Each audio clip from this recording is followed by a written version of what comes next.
नमस्कार दोस्तों, मैं आपका होस्ट एंड दोस्त दीपक। यह है बैंक वैन रॉबरी का पार्ट 15। अब आगे।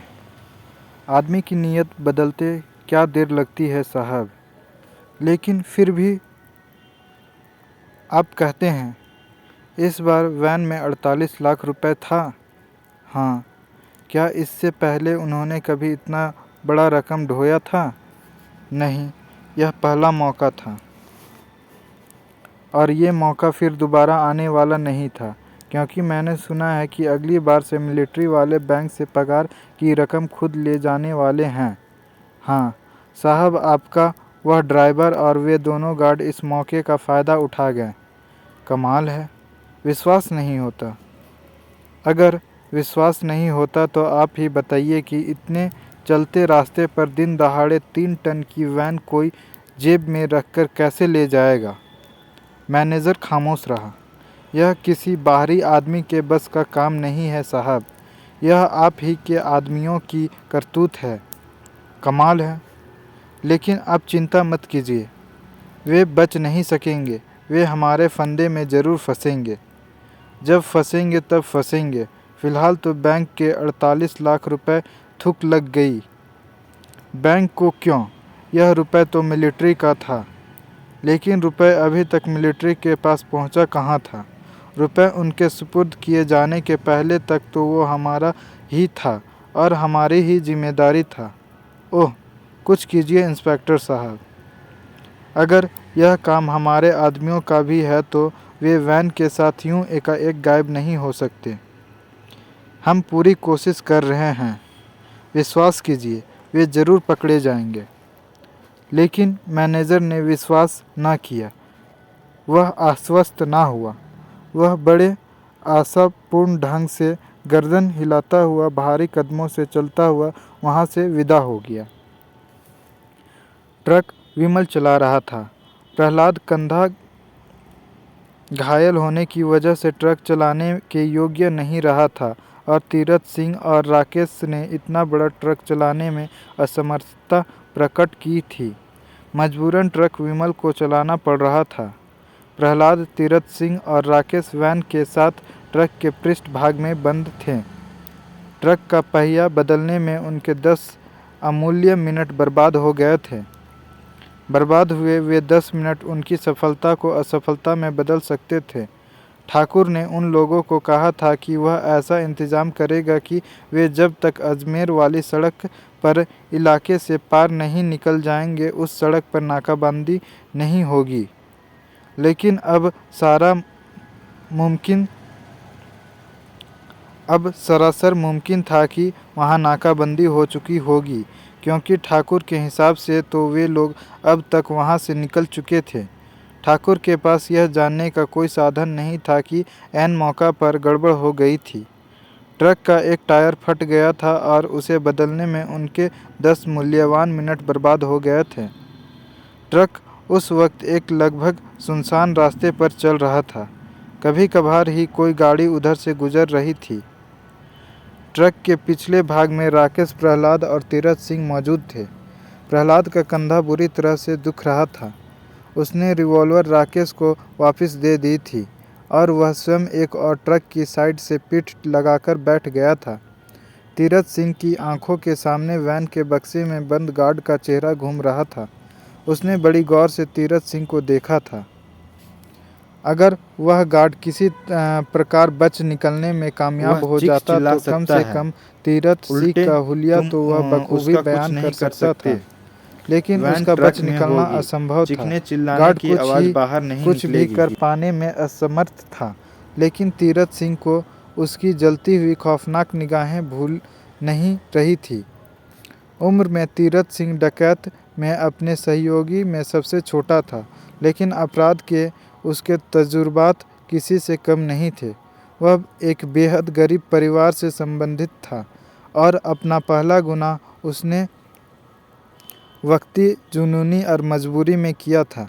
तब वह मुश्किल से 16 या 17 साल का था। बाप उसका था नहीं। अपनी माँ और बड़ी बहन के साथ वह कोटा के एक गंदे इलाके में स्थित एक खोली में रहता था। माँ मेहनत मजदूरी करके कुछ पैसे का जुगाड़ करती थी तो उन 3 पेटों की आग ठंडी होती थी। तीरथ सिंह कुछ भी नहीं करता था और न उसे कभी सूझा था कि घर का मर्द वह था, इसलिए उसे कुछ करना चाहिए था। एक रात जब वह आवारागर्दी करके घर वापस लौटा तो खाने के नाम पर माँ ने उसके सामने एक प्लेट में खिचड़ी डालकर रख दी। वह खिचड़ी इतनी कम थी कि किसी बच्चे की भी भूख मिटाने के लिए काफ़ी नहीं थी, लेकिन उसने देखा कि उसकी माँ और बहन की प्लेटों में उससे भी कम खिचड़ी थी। उस घड़ी में तीरथ सिंह एक गैर जिम्मेदार किशोर से गरीबी की तमाम लानतों को पूरी तरह समझने वाला एक बालिग इंसान बन गया। उस क्षण उसे पहली बार महसूस हुआ कि उसके लिए दो जन का खाना भगवान नहीं भेजता था, कोई पैसे वाला रिश्तेदार नहीं देता था, किसी सरकारी भंडार से नहीं आता था, बल्कि उसकी माँ के 2 बूढ़े कमज़ोर हाथ उसके लिए यह खाना मुहैया कराते थे। उसी क्षण वह अपने स्थान से उठा।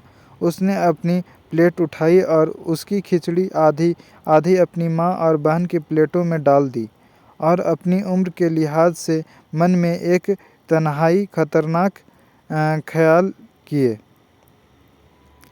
अपने पीछे अपनी माँ बहन की पुकार को नज़रअंदाज करके वह वहाँ से यूँ कुछ कर गया जैसे सिकंदर दुनिया को फतह करने के लिए मुक्क दुनिया से निकला हो।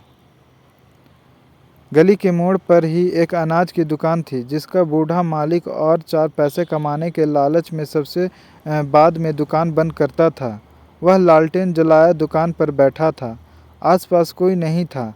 तीरथ सिंह ने रास्ते से उठाए एक लोहे के पाइप का भरपूर प्रहार उसकी खोपड़ी पर किया और उसके गले में से सारे पैसे निकाल लिए। वह उसका पहला अपराध था जो बहुत महंगा पड़ा था। वह तुरंत पकड़ा गया था। बूढ़ा अस्पताल में टें बोल गया था और उसे नाबालिग होने की वजह से 3 साल की सज़ा हो गई थी।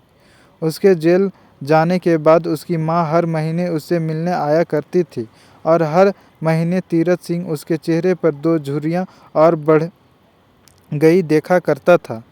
वह अपनी माँ को उजड़े चेहरे को देखने की उसकी उदास और वीरान आँखों से आँखें मिलाने की तवा नहीं ला पाता था और हर बार अपनी माँ को कहना चाहता था कि वह यहाँ ना आए। फिर उसकी यह इच्छा अपने आप ही पूरी हो गई थी। एक दिन निर्धारित तारीख पर उसकी माँ नहीं आई। पूछने पर पता चला कि वह मर गई थी। कैसे मर गई? क्योंकि उसे कई ऐसी घातक बीमारियां थी जिनसे कभी उसकी मौत होनी ही थी। कैसी बीमारियां? जैसे गरीबी, अभाव, मजबूरी। अपनी सज़ा काटकर जब तीरथ सिंह जेल से बाहर निकला तो जैसे उसे मालूम हुआ कि जहां उसकी खोली थी वहां एक कारखाना लग गया था और उसकी बड़ी बहन की किसी को खैर खबर नहीं थी। कोई कहता था उसे आत्महत्या कर ली तो कोई कहता था कि वह अपने किसी यार के साथ भाग गई, तो कोई कहता था कि उसकी माँ के मरते ही उन्हें गुंडे उठाकर ले गए थे। अपनी बहन की उसे आज तक खबर नहीं लगी थी और जैसी ज़िंदगी वह जी रहा था उसमें वह चाहता भी नहीं था कि अब उसे उसकी बहन की खबर लगे।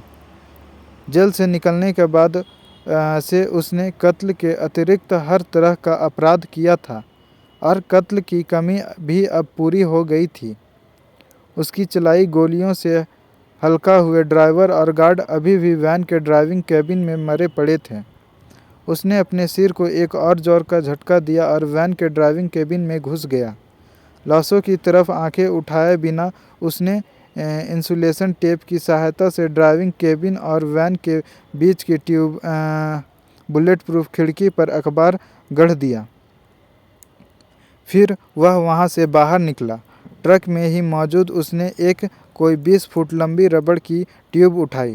ट्यूब का एक सिरा उसने वैन के एक एग्जॉस्ट पाइप पर चढ़ा दिया।